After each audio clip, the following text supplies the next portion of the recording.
حدیث حدیث پاک بھی قرآن پاک کی طرح حجت ہے احکام شرعیہ ثابت کرنے کے لیے۔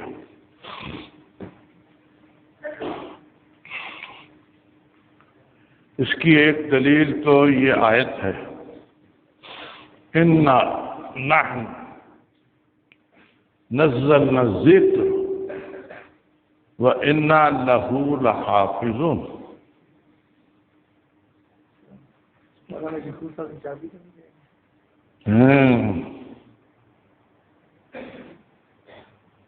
دیکھ لیں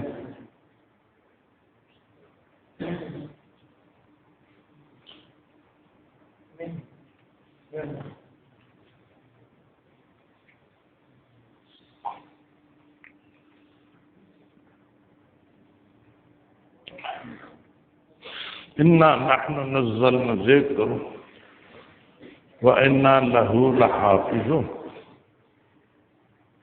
ہم نے ذکر کو یعنی قرآن پاک کو اتارا ہے اور ہم ہی اس کے محافظ ہیں۔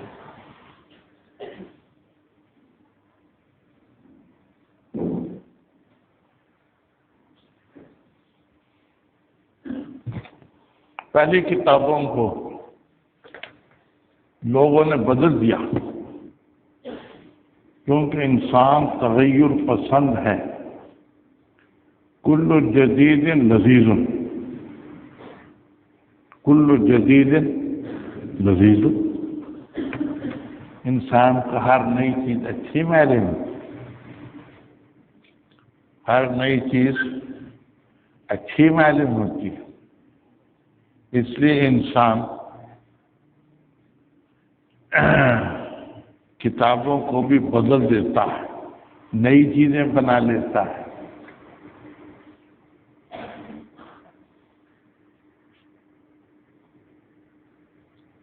پہلی کتابوں کو آپ دوسری قطار میں ہوتے تھے، تیسری میں کیسے چلے گئے؟ آ جائیے آ جائیے۔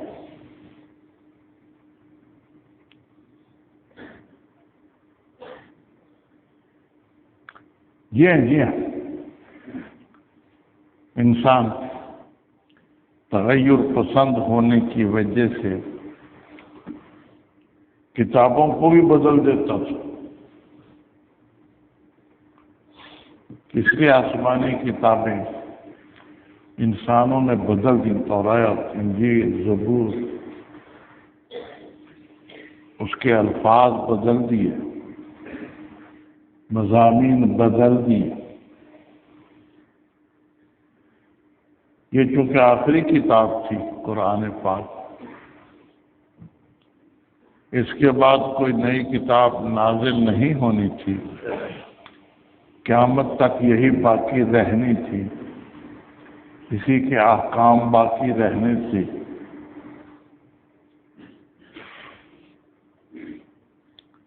اس لیے اللہ تعالی نے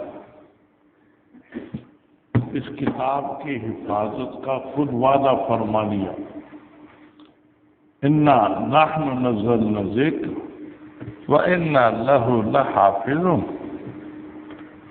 ہم نے ہی اس ذکر کو اور قرآن کو اتارا ہے اور ہم ہی اس کے محافظ ہیں، ہم خود اس کی حفاظت کریں گے۔ ہم قرآن پاک کی خود حفاظت کریں گے۔ لیکن اس پر کافر اعتراض بھی کرتے ہیں۔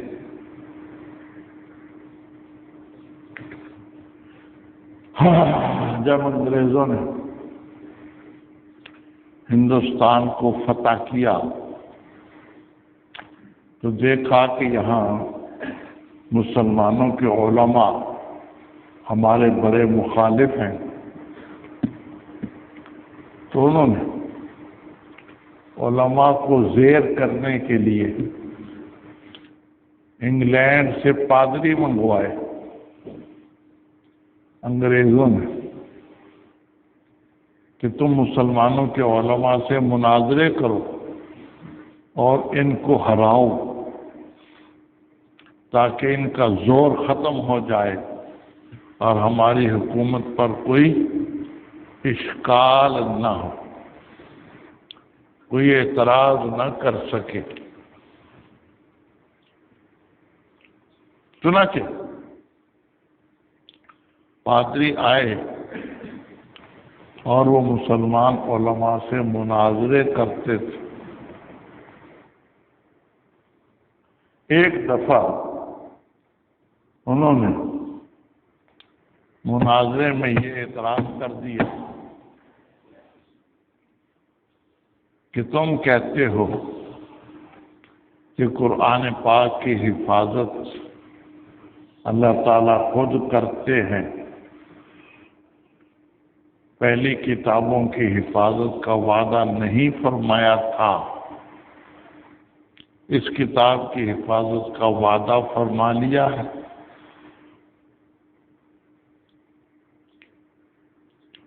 اور تم اس کی دلیل یہ پیش کرتے ہو کہ اللہ تعالیٰ نے قرآن پاک میں یہ اتارا ہے، اِنَّا نَحْنُ نَزَّلْنَا الذِّکْرَ وَإِنَّا لَهُ لَحَافِظُونَ، ہم نے ذکر کو اتارا ہے اور ہم ہی اس کے محافظ ہیں۔ تو یہاں تو لفظ ذکر کا ہے،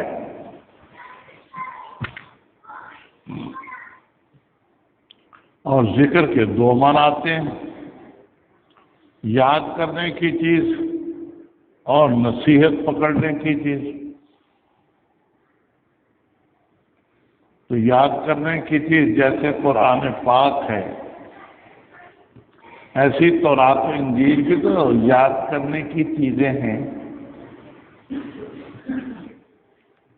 نصیحت پکڑنے کی چیز جیسے قرآن مجید ہے، ایسی تورات، انجیل، زبور، یہ بھی تو نصیحت پکڑنے کی چیزیں ہیں۔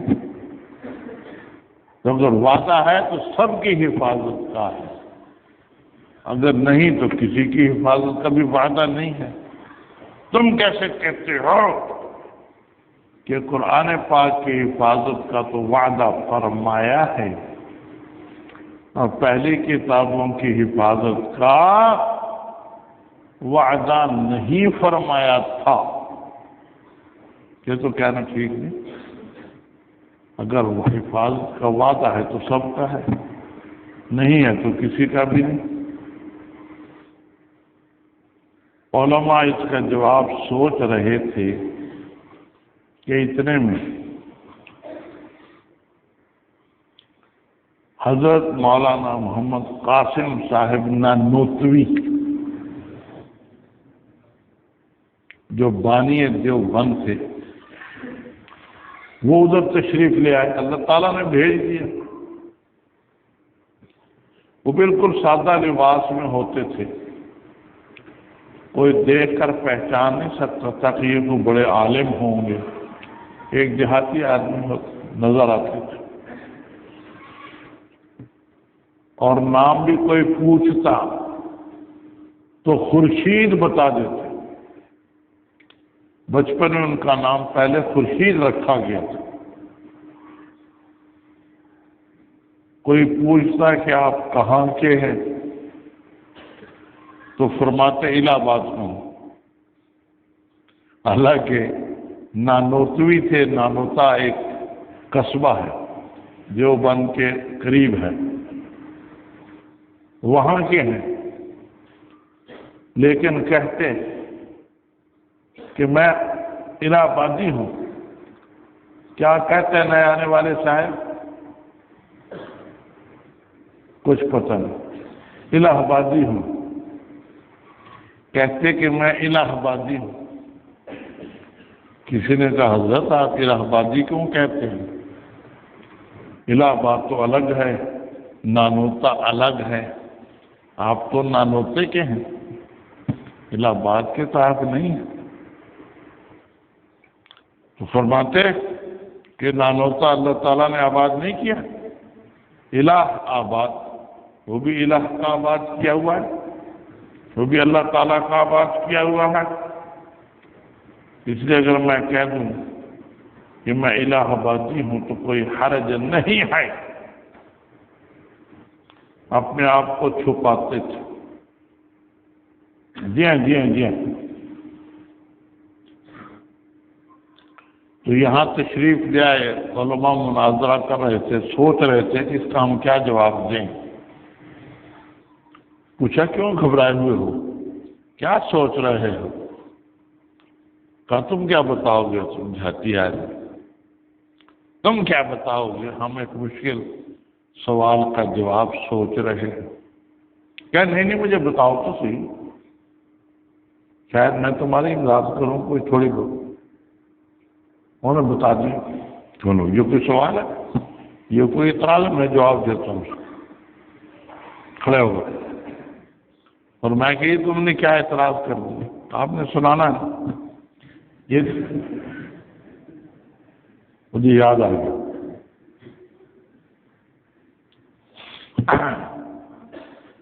یہ تم نے کیا اعتراض کر دیا؟ اس کا جواب تو ہمارے درجہ اولا پڑھنے والے طالب علم بھی دے سکتے ہیں، یہ تم نے کیا کہا؟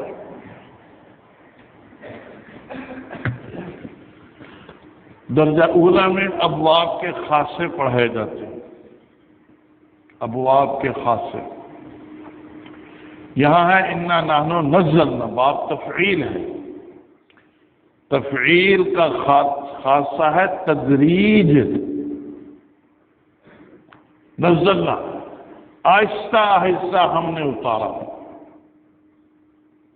یہ باب تفعیل کا خاصہ ہے، تدریج، کام آہستہ آہستہ کرنا۔ تو یہاں صرف اس کتاب کا ذکر ہے، اس ذکر کا ذکر ہے جو آہستہ آہستہ اترا ہے، آہستہ آہستہ صرف قرآن پاک اترا ہے 23 سال میں، باقی کتابیں اکٹھی دی گئی ہیں، تورات، انجیل، زبور، صحیفے اکٹھے دیے گئے ہیں، آہستہ آہستہ نہیں اترے۔ اس لیے یہاں اور کوئی کتاب داخل نہیں ہو سکتی سوائے قرآن پاک۔ نزلنا نہیں پایا جاتا، ذکر تو پایا جاتا ہے، نزلنا نہیں پایا جاتا۔ ہم نے جس ذکر کو آہستہ آہستہ اتارا ہے اس کے ہم محافظ ہیں، اس کے ہم محافظ ہیں۔ جی جی یہ معنی،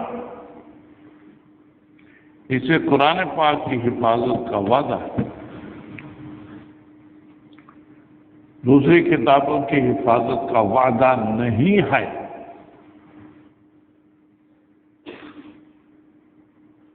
یہ جواب دے، وعدہ جو کیا تھا اللہ تعالیٰ نے اس کو پورا فرمایا اور قرآن پاک کی حفاظت فرمائی۔ حفاظت حسن صاحب دو طرح ہوتی ہے، حسن آپ کا حفاظت دو طرح ہوتی ہے، ایک یہ کہ پہرے دار مقرر کر دیا جائے،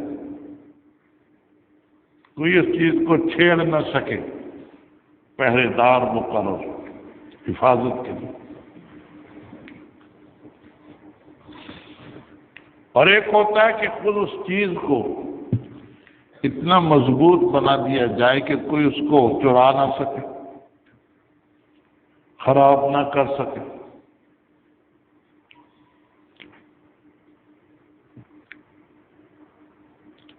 یہاں اللہ تعالیٰ نے دونوں طریقے اختیار فرمائے،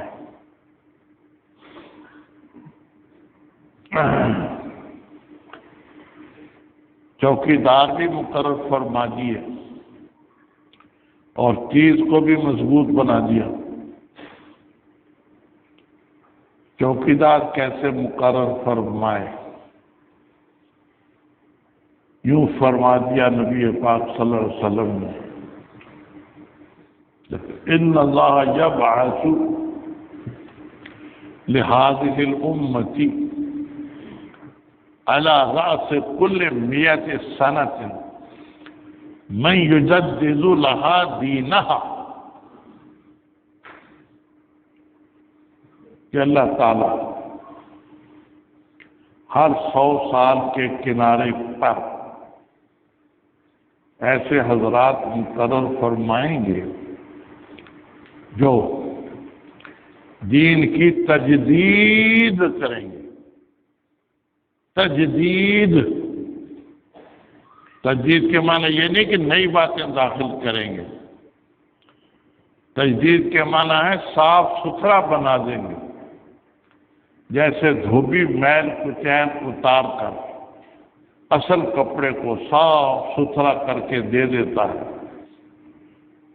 یہ کام ہوتا ہے مجدد کا، تجدید کا۔ کہ جو لوگوں نے بدعات اور غلط باتیں دین میں داخل کی ہوں ان کو نکال کر باہر پھینک دیتا ہے اور اصل دین کو سامنے رکھ دیتا ہے، یہ معنی ہے تجدید۔ تو اللہ تعالی ہر صدی کے کنارے پر ایک مجدد پیدا فرمائیں گے جو دین کو صاف ستھرا کر دے گا، غلط باتوں سے خالی کر دے گا، بدعات کی تردید کر دے گا۔ سب سے پہلے مجدد حضرت عمر بن عبد العزیز تھے، جو سن 99 ہجری میں بادشاہ بنے، خلیفہ بنے، 2.5 سال تک خلیفہ رہے۔ اس صدی کا کنارہ تھا، صدی کا کنارہ، پہلی صدی ختم ہوئی، دوسری شروع ہوئی۔ اس زمانے میں عمر بن عبد العزیز آئے اور انہوں نے غلط باتوں کو جو تھوڑی بہت لوگوں نے ڈال دی تھی سب کو نکال باہر کی۔ علامہ نووی اور امام احمد بن حنبل نے تصریح کی ہے کہ پہلے مجدد حضرت عمر بن عبد العزیز۔ ایسی ہر صدی کے کنارے میں ایک ایک یا دو بڑے عالم آتے رہے، کیونکہ من کا لفظ ہے، من ایک کو بھی شامل ہے، دو کو بھی شامل ہے، ایک یا دو بڑے درجے کے علماء آتے رہے، وہ غلط مسائل کو نکال کر اصل دین کو پیش کرتے، اس طریقے سے دین کی حفاظت کرتے۔ یہ بھی فرمایا نبی پاک صلی اللہ علیہ وسلم، لا یزال طائفۃ من امتی علی الحق لا یضرهم من خذلهم، کہ ایک جماعت ہر زمانے میں رہے گی جو کہ دین پر عمل کرتی رہے گی، کوئی ان کی امداد کرے نہ کرے ان کا کوئی نقصان نہیں ہوگا۔ جی ہاں جی ہاں جی ہاں جی ہاں۔ تو ایک جماعت بھی رہی، ہر زمانے میں کچھ نہ کچھ دین پر عمل کرنے والے، پورا عمل کرنے والے باقی رہے، اور صدیوں کے کناروں میں بڑے درجے کے علماء بھی آتے رہے جن کو مجدد کہتے ہیں۔ پہلے مجدد حضرت عمر بن عبد العزیز، 11ویں صدی کے مجدد الفسانی کے نام سے جو مشہور ہے، سید احمد سرہندی، سید احمد سرہندی، یہ 11ویں صدی کے مجدد، درمیان میں بھی آتے ہیں۔ 12ویں صدی کے مجدد شاہ ولی اللہ رحمہ اللہ تعالی۔ 13ویں صدی کے مجدد سید احمد شہید، سید احمد شہید، یہ 13ویں صدی کے مجدد۔ کتاب کھانی شروع کر دی، کاپی کھانی شروع کر دی، بھوک لگی ہوئی ہے، اوئے ہوئے ہوئے۔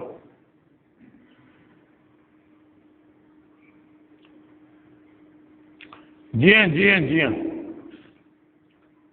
13ویں صدی کے مجدد تھے سید احمد شہید، 14ویں صدی کے مجدد تھے حضرت مولانا اشرف علی صاحب تھانہ۔ اس طرح سے ہر صدی میں مجدد آتے رہے، وہ دین کی حفاظت کرتے رہے۔ دوسرا طریقہ بھی اللہ تعالیٰ نے اختیار فرمایا، چیز کو ایسا مضبوط بنا دینا کہ کوئی چرا نہ سکے، کوئی اٹھا نہ سکے، کوئی بگاڑ نہ سکے۔ جیسے آج کل بڑے بڑے سیف ہوتے ہیں، بڑے بڑے سیف ہوتے ہیں لوہے کے الماریوں، اتنی بھاری ہوتی ہیں کہ چور اس کو اٹھا نہیں سکتے، ان میں چیزیں رکھ دیتے ہیں۔ پیسے زیورات ان میں رکھ لیتے ہیں تاکہ وہ محفوظ رہے، سیف کہتے ہیں، لوہے کی بڑی بڑی الماری۔ جی ہاں یہ تو لوہے کی نہیں ہے، وہ لوہے کی بھاری ہوتی، اس سے بھی چیز کی حفاظت کی جاتی ہے۔ یہاں بھی اللہ تعالیٰ نے قرآن پاک کی حفاظت کے لیے اور دین کی حفاظت کے لیے خود دین کو ایسی دو چیزوں پر بنا دیا، مبنی کر دیا کہ جو مضبوط ہیں، کوئی ان کو توڑ نہیں سکتا، چھیڑ نہیں سکتا۔ وہ ہے قرآن و حدیث۔ دین کی بنیاد ایسی دو چیزوں پر رکھ دی جن کو کوئی بگاڑ نہیں سکتا۔ اس لیے قرآن اور حدیث دونوں حجیت کے لحاظ سے، قوت کے لحاظ سے، عالی درجہ ہونے کے لحاظ سے برابر ہے۔ اس لیے اگر قرآن حجت ہے تو حدیث بھی حجت ہے، یوں ہے استدلال۔ جیسے قرآن حجت ہے ایسی حدیث بھی حجت ہے۔ آگے درجات کا فرق ہے۔ قرآن پاک سارے کا سارا متواتر اور قطعی ہے، حدیث میں درجے مختلف ہیں، متواتر بھی ہے، مشہور بھی ہے، عزیز بھی ہے، غریب بھی ہے۔ اسی درجے میں احکام ثابت ہوں گے۔ ٹھیک، جب ثابت ہو جائے کہ یہ حدیث ثابت ہے، مشہور یا متواتر ہے، پھر اس کی حجیت ایسی ہی ہوتی ہے جیسی قرآن پاک کی۔ تو اللہ تعالیٰ نے دین کی بنیاد دو بڑی چیزوں پر رکھی اور دونوں کو انتہائی مضبوط بنا دیا۔ تو انتہائی مضبوط بنانے کی صورت یہی ہے کہ دونوں بہت قوی ہیں اور مسائل کو ثابت کرنے میں ان دونوں کا درجہ بہت اونچا ہے۔ اس لیے جیسے قرآن پاک سے مسائل ثابت ہوتے ہیں، ایسے ہی حدیث پاک سے بھی مسائل ثابت ہوتے ہیں۔ جیسے قرآن پاک حجت ہے، ایسی حدیث پاک بھی حجت ہے۔ کوئی قرآن پاک کو حجت مانے اور حدیث کو حجت نہ مانے، یہ اس کی غلطی ہے۔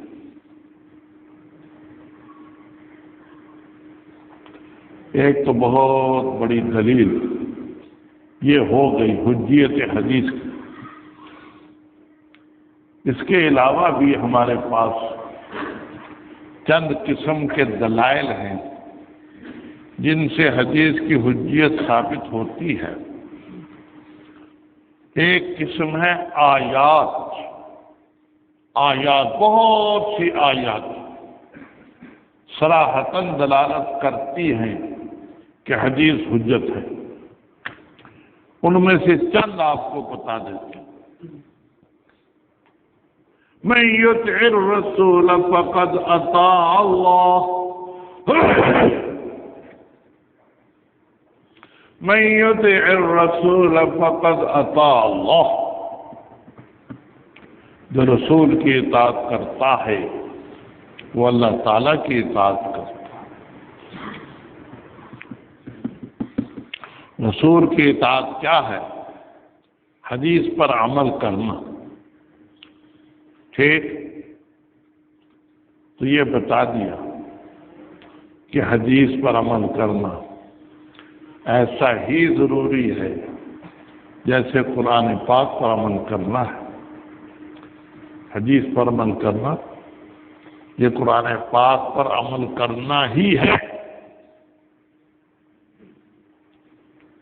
یا ایھا الذین آمنوا استجیبوا للہ ورسولہ،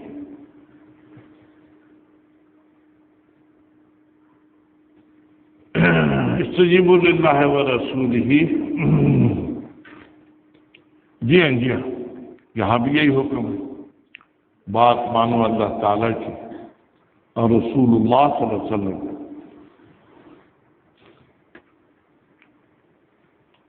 بات مانو اللہ تعالیٰ کی، استجیبوا للہ ورسولہ،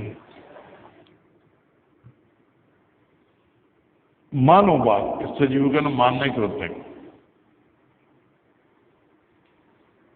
جی ہاں، اللہ اور اس کے رسول کی بات مانو، یا ہم یہی حکم ہے کہ قرآن و حدیث دونوں پر عمل کرو۔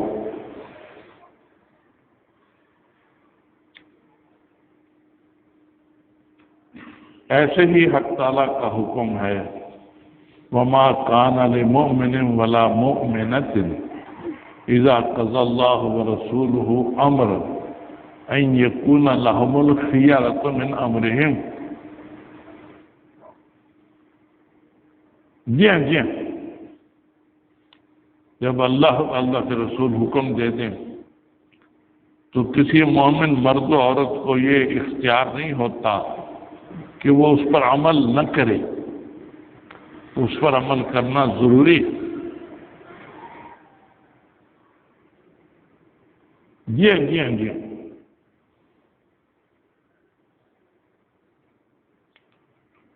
وَمَا يَنطِقُ عَنِ الْهَوَىٰ إِنْ هُوَ إِلَّا وَحْيٌ يُوحَىٰ۔ یہ نبی اپنی طرف سے کچھ نہیں کہتے، جو کہتے ہیں وہی سے کہتے ہیں۔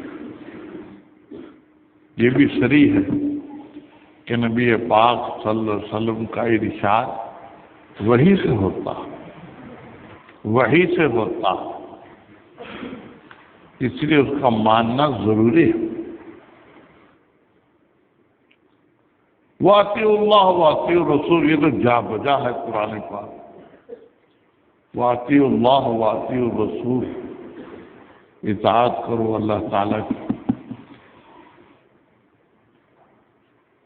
جی ہاں جی ہاں، اور رسول اللہ صلی اللہ علیہ وسلم۔ یہ 5 آیتیں ہیں بطور نمونے کے آپ کو بتا دی ہیں، آپ کی کاپی میں لکھ بھی دی ہیں۔ یہ صرف نمونہ ہے، بہت سی آیتیں صراحتاً دلالت کرتی ہیں کہ حدیث پر عمل کرنا ضروری۔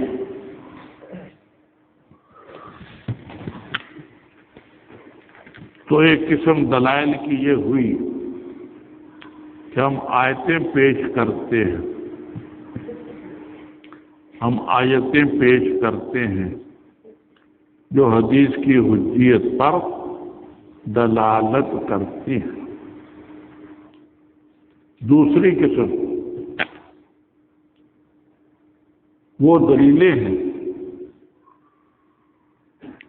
کہ جو یہ ثابت کرتی ہیں کہ حدیث قرآن پاک کی تفسیر ہے۔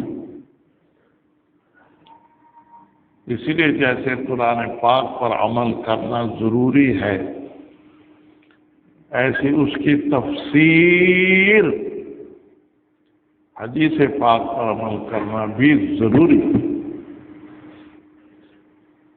جی ہاں جی ہاں، کچھ دلائل ہمارے ایسے ہیں جو ہمیں یہ بتاتے ہیں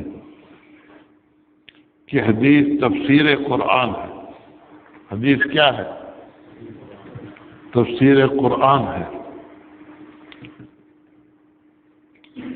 اس لیے جیسے قرآن پر عمل ضروری ہے، ایسے ہی حدیث پر بھی عمل ضروری۔ جی ہاں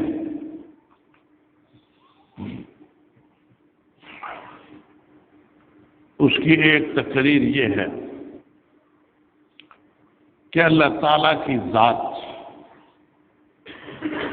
غیر محدود ہے، اس کی صفات بھی غیر محدود ہے۔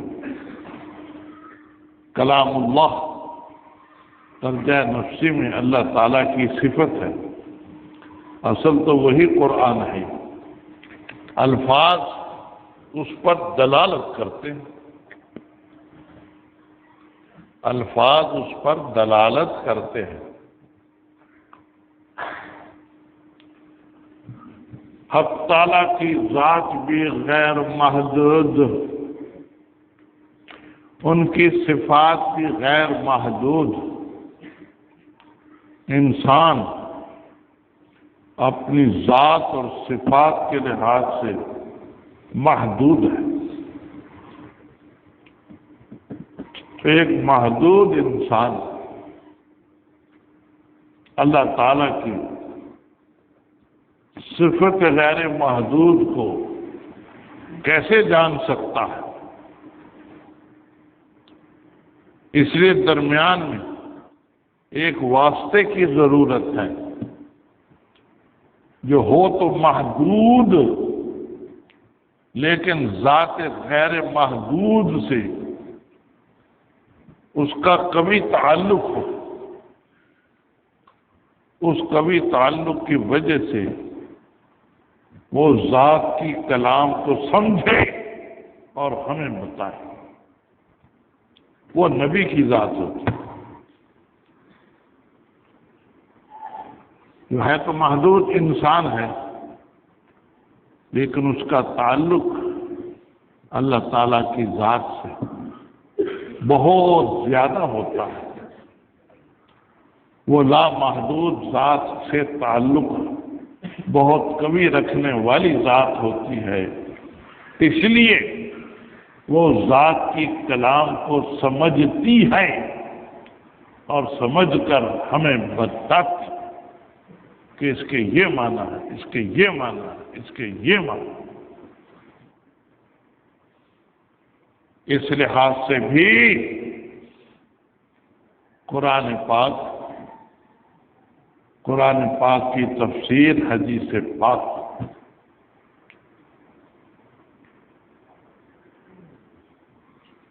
جی ہاں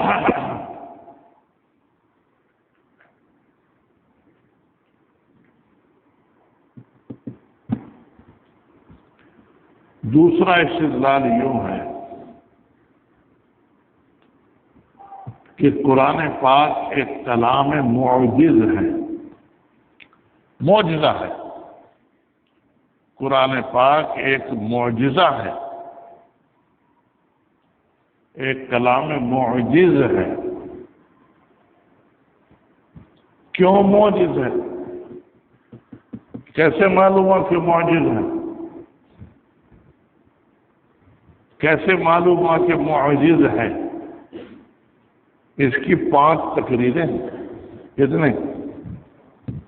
5 تقریریں ہیں کہ قرآن پاک معجزہ ہے۔ ایک تقریر یہ ہے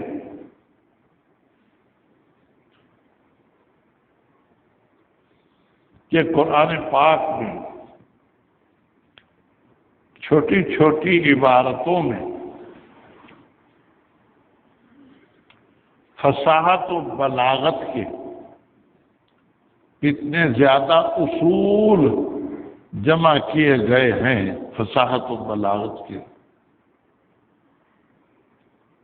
جو انسان چھوٹی کلام میں جمع نہیں کر سکتا۔ جی ہاں، فصاحت و بلاغت کے اصول اتنے زیادہ جمع کر دیے گئے ہیں قرآن پاک کی چھوٹی چھوٹی کلاموں میں، چھوٹی چھوٹی صورتوں کہ دنیا کے سب انسان مل کر بھی اتنے زیادہ اصول تھوڑی عبارت میں جمع نہیں کر سکتے، اس لیے سب قرآن پاک کا مقابلہ کرنے سے عاجز ہیں۔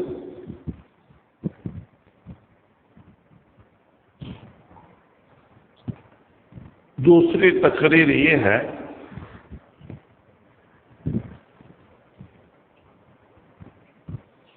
کہ قرآن پاک میں اخبار بالغیب ہے، غیب کی خبریں بہت ہیں، اور وہ 3 قسم کی ہیں۔ ایک ماضی بعید کی خبریں، پرانے زمانے کی خبریں، جبکہ اس وقت تاریخ نہیں تھی یا بہت کم تھی، ٹھیک اللہ تعالیٰ نے وہ خبریں نبی پاک صلی اللہ علیہ وسلم کو بتائیں۔ آدم علیہ السلام کو کیا کہا گیا، ابلیس کو کیا کہا گیا، ابلیس نے کیا کیا، جی ہاں، اللہ تعالیٰ نے ابلیس کو کیسے ڈانٹا، اس نے کیا جواب دیا، یہ ساری بات۔ نوح علیہ السلام نے کیا کے زمانے میں کیا ہوا، انہوں نے کیسے تبلیغ فرمائی، لوگوں نے کیا جواب دیا، انہوں نے کیا بد دعا کی، کیسے عذاب آیا۔ ابراہیم علیہ السلام کے زمانے کی بات، انہوں نے کیسے تقریریں فرمائیں، کیسے والد صاحب کو سمجھایا، والد صاحب نے کیا جواب دیا، ابراہیم علیہ السلام نے کیا کچھ فرمایا۔ یہ ساری باتیں ماضی بعید کی ہیں، جبکہ تاریخ بالکل نہیں تھی۔ اب جنت میں جو باتیں ہوئی، شیطان نے کیا کہا، کیسے آدم علیہ السلام اور حضرت حوا کو بھڑکایا، کیسے دانا کھلایا، کیسے اللہ تعالیٰ نے ان کو حکم دیا کہ چلے جاؤ یہاں سے۔ یہ ساری باتیں، وہاں کون تاریخ دان بیٹھا ہوا تھا جنت میں جو تاریخ نقل کرتا؟ تو ماضی بعید کی باتیں اللہ تعالیٰ نے اخبار بالغیب کے طور پر نبی پاک صلی اللہ علیہ وسلم کو بتائی۔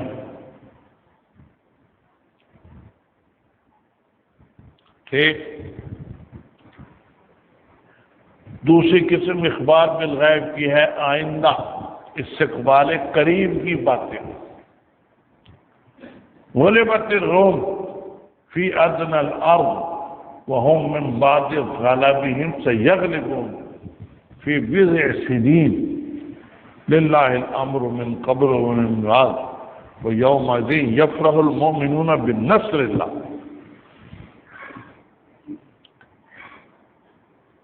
کہ اب رومی جو عیسائی تھے وہ مغلوب ہو گئے۔ کچھ باتیں میں زبانیں بھی بتاتا ہوں، وضاحت کرتا ہوں، ساری باتیں لکھی ہوئی نہیں ہوتی، لکھی ہوئی مختصر باتیں ہوتی، اسی لیے آپ کو سبق میں ناغہ نہیں کرنا چاہیے۔ یہ میں وضاحت کر رہا ہوں، یہ لکھی ہوئی تو نہیں ہے، استاد سے پڑھنا ضروری ہے۔ غلبت الروم فی ادنى الارض، اس وقت رومی مغلوب ہو گئے ہیں، وَهُمْ مِنْ بَعْدِ غَلَبِهِمْ سَيَغْلِبُونَ فِي بِضْعِ سِنِينَ، چند سالوں میں وہ غالب آ جائیں گے، چند سالوں میں۔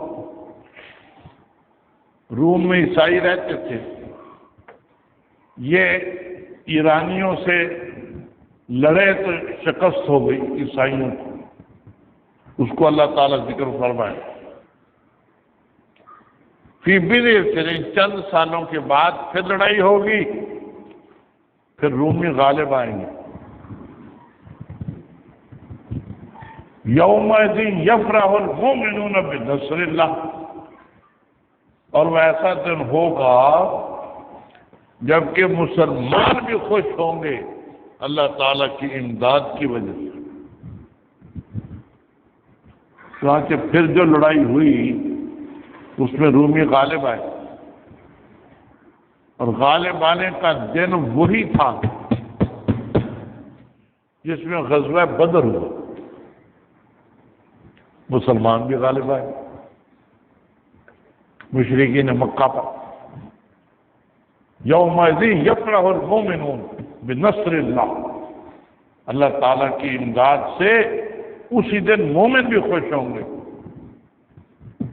یہ پیشین گوئی عین اسی دن جبکہ رومی غالب آئے ایرانیوں پر، فارسیوں پر، جو مجوسی تھے، رومی عیسائی تھے۔ اسی دن غزوہ بدر ہوا اور مسلمان مشرکین مکہ پر غالب آئے۔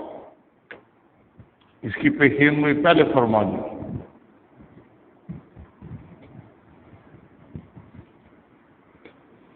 جی ہاں جی ہاں جی ہاں۔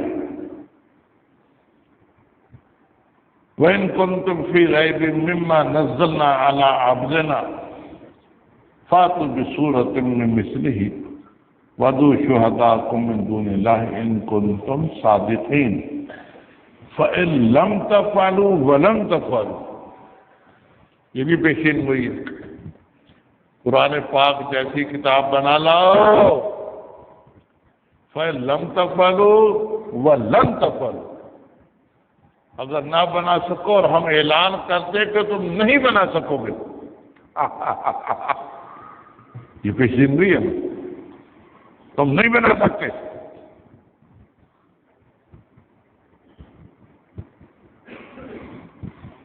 جی ہاں جی ہاں جی ہاں جی ہاں جی ہاں، اگر تم نہ بنا سکے اور ہم اعلان کرتے ہیں کہ تم نہیں بنا سکو گے، بتائیے نہیں بنا سکتے۔ پیشین ہوئی ہے، تم نہیں بنا سکتے۔ ساری دنیا مل کر بھی قرآن پاک کی ایک چھوٹی سے چھوٹی سورت کے برابر نہیں بنا سکتے، آج تک نہ بنا سکے اور نہ قیامت تک بنا سکے۔ حالانکہ بڑے بڑے عربی کے ماہر کافر ہوتے ہیں، یہ یہودی عربی کے بڑے ماہر ہوتے ہیں۔ یہ منجد عربی لغت کی کتاب ہے، عیسائی کی لکھی ہوئی ہے، منجد عیسائی کی لکھی ہوئی ہے، عربی کی لغت ہے۔ یہودی عیسائی بڑے بڑے عربی کے ماہر ہوتے ہیں، لیکن قرآن پاک کا مقابلہ نہیں کر سکتے۔ قل ان كانت لكم الدار الآخرة عند الله خالصة من دون الناس فتمنوا الموت ان كنتم صادقين ولن يتمنوه ابدا بما قدمت ايديهم۔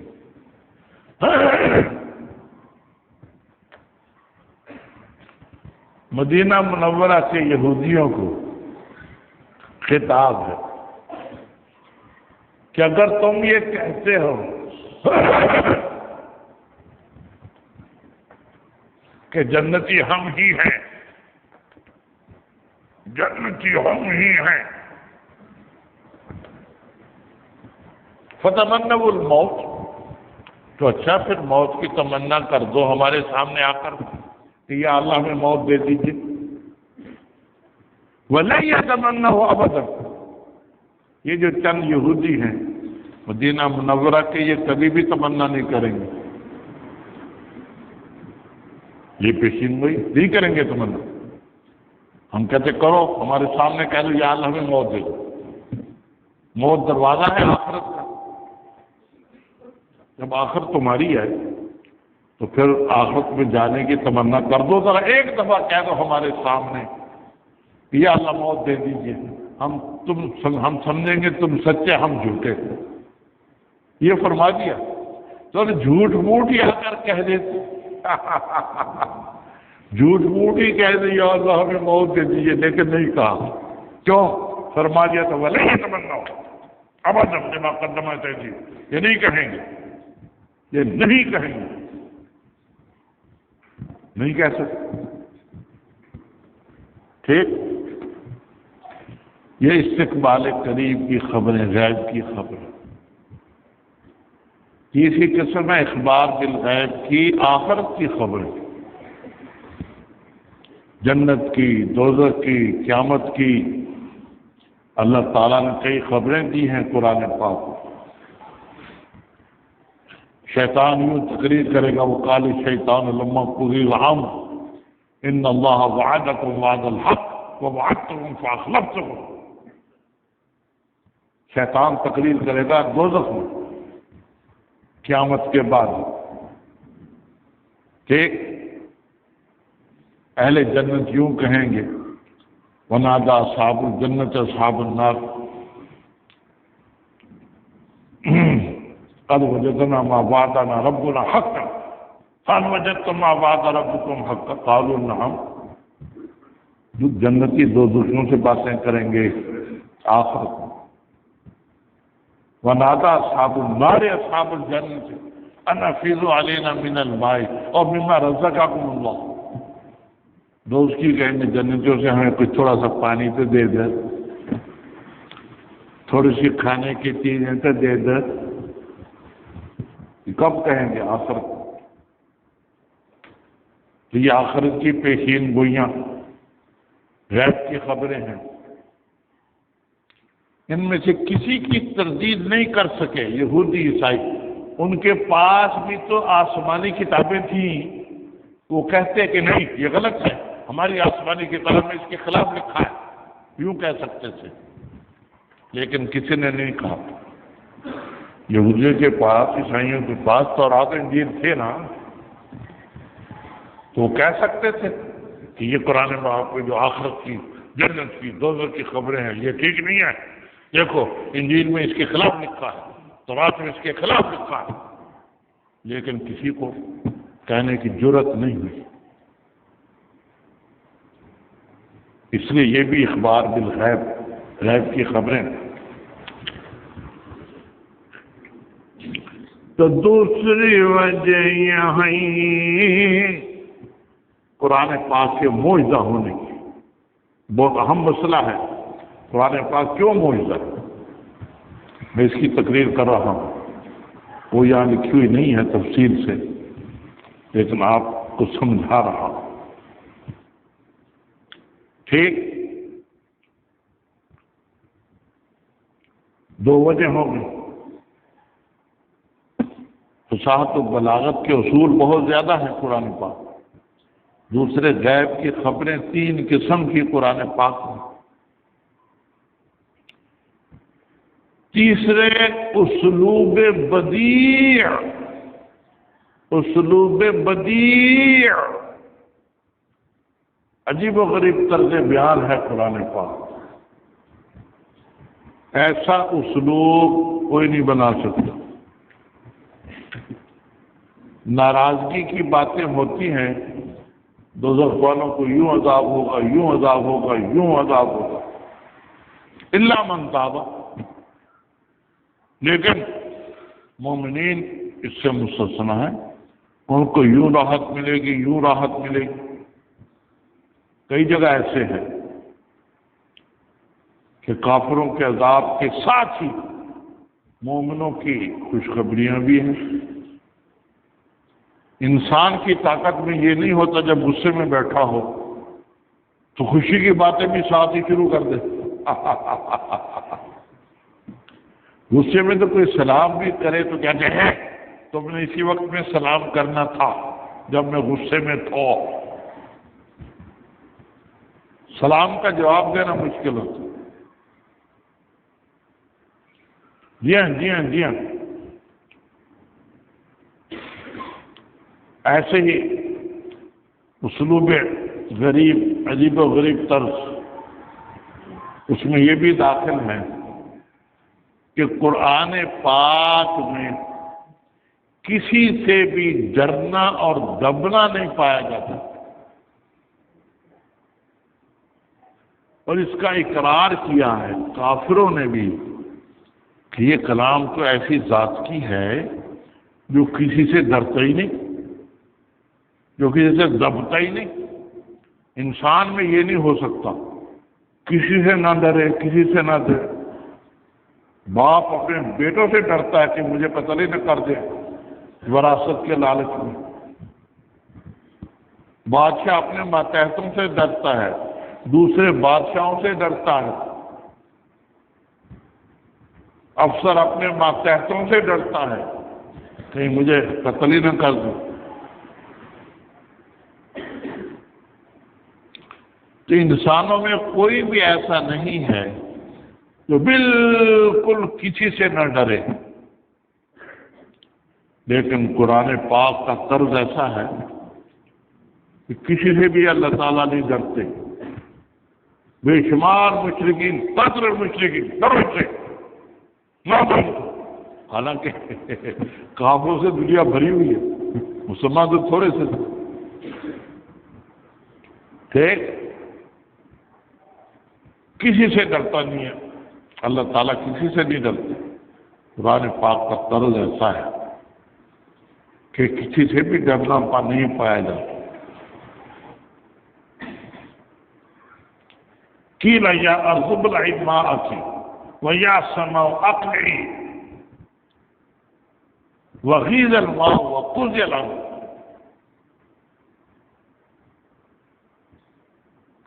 زمین سے ہم نے کہا پانی پی جا، آسمان سے کہا کہ بس پانی برسانا بند کر.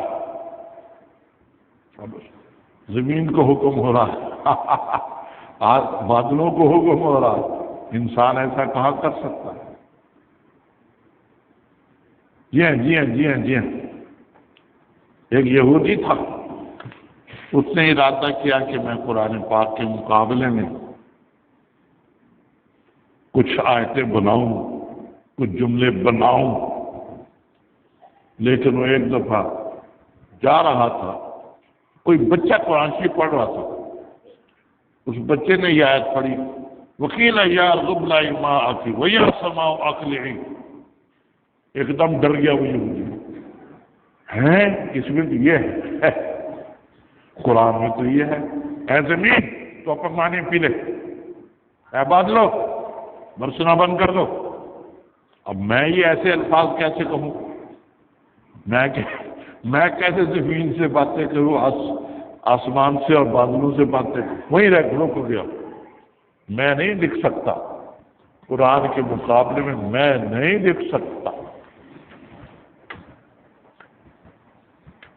جی ہاں جی ہاں جی ہاں. یہ ہے اسلوب بدیع. یہ تیسری وجہ ہے کہ قرآن پاک معجزہ ہے. چوتھی وجہ یہ ہے صرف ہمت اس کا نام ہے. صرف ہمت صرف ہمت صرف ہمت. کوئی آدمی فصیح و بلیغ ہوتا ہے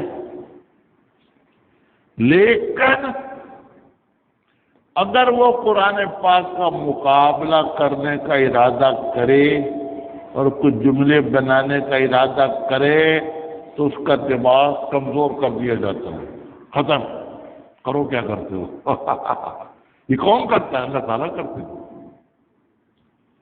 معمولی جملے نہیں بنا سکتا.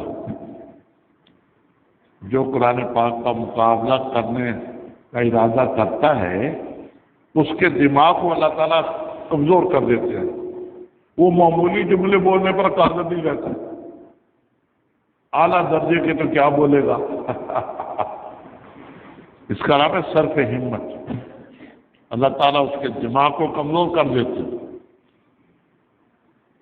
کیوں اس نے ارادہ کیا قرآن پاک کا مقابلہ کر؟ یہ کون ہوتا ہے مقابلہ کرنے والا؟ یہ بھی علامت ہے کہ وہ اللہ کی کلام ہے، اس کا کوئی مقابلہ نہیں کر سکتا. یہ چوتھی وجہ ہے قرآن پاک کے معجز ہونے کی. پانچویں بات، پانچواں قول یہ بھی ہے کہ چاروں کا مجموعہ سبب ہے معجزہ ہونے کا. چاروں کا مجموعہ، فصاحت و بلاغت، اخبار بالغیب، اسلوب بدیع اور صرف ہمت، چاروں کا مجموعہ. چاروں باتیں ملحوظ ہیں کہ کوئی مقابلہ نہیں کر سکتا. جب قرآن پاک ایسی کلام معجز ہے تو اس کو اس میں اعجاز کی صورت ایک یہ بھی ہوتی ہے کہ ایک ایک آیت کے کئی معنی ہو سکتے ہیں. ایک ایک آیت کے کئی معنی ہو سکتے ہیں. ان معنوں میں سے کون کون سے معنی مراد ہیں یہ صرف اللہ تعالیٰ ہی بتا سکتے ہیں، اور اللہ تعالیٰ نے اپنے نبی کو بتائے ہیں. اس لیے نبی پاک ہی اس کی وضاحت کر سکتے ہیں کہ اس آیت کے جو چار معنی ہو سکتے ہیں ان چار میں سے کون سے مراد ہیں. یہ نبی کی تفسیر کے بغیر معلوم نہیں ہوتا. اس لیے حدیث تفسیر قرآن، حدیث تفسیر قرآن. یہ 2 تقریریں میں نے کر دی. 8 تقریریں آپ کے پاس لکھی ہوئی ہیں، باقی 6 کل بتائیں گے آپ کو. اب میں ان سے سن لوں، ان سے سننا ہے. سنائیے ابو داؤد کی کوئی بات کل کی. ہاں، طبقات المحدثین کیا ہیں آپ بتائیے. کتنے؟ کیا نمبر 1 پہلا کیا؟ طبقات المحدثین میں سے پہلا طبقہ کیا ہے؟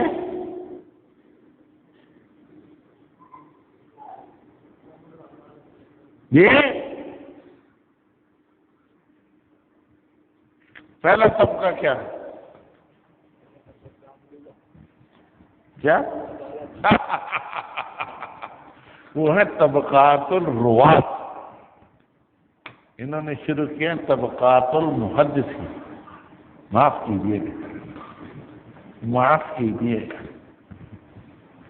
طبقات المحدثین میں پہلا طبقہ کیا بتا سکتے؟ ہاں یہ ہے مسند. کسے کہتے ہیں مسند؟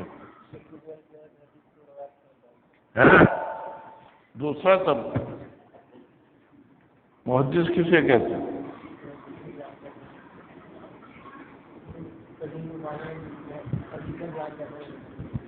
ہاں متأخرین کے نزدیک. تیسرا درجہ کیا؟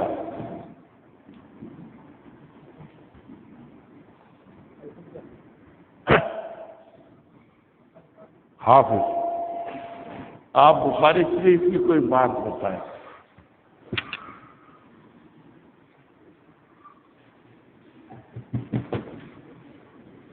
جی ہاں، صحیح بخاری جو افضل ہے مسلم سے، اس کی 9 وجہ بتائیں تھی. نمبر 1 زور سے.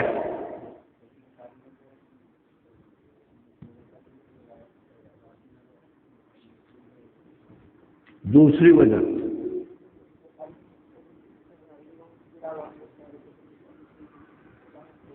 تیسری وجہ